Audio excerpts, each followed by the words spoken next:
362 million pesos na halaga ng mga ambulansya na ipamahagi sa Eastern Visayas ayon sa Department of Health. Narito si Dom Guerra para sa detalye ng report.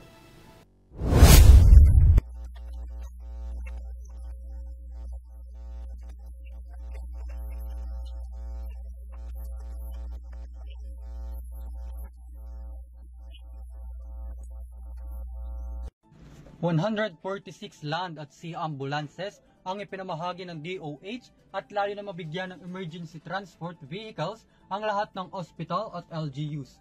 Sinabi ni DOH Eastern Visayas Regional Director Exuperia Sabal Berino, 64 na ambulansya na nagkakahalaga ng 150 milyon ang naipamahagi noong 2022, 70 ambulansya na nagkakahalaga ng 175 milyon noong 2023 at 12 ambulansya na nagkakahalaga ng 37 milyon ngayong taon.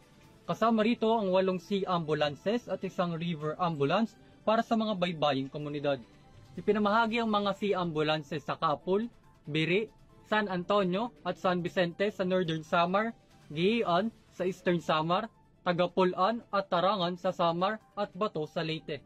Sa kasalukuyan, mahigit 70% ng mga LGUs sa rehiyon ang nakatanggap na ng mga ambulansya mula sa pamahalaang sentral bilang bahagi ng DOH Health Facility Enhancement Program upang suportahan ang local universal healthcare.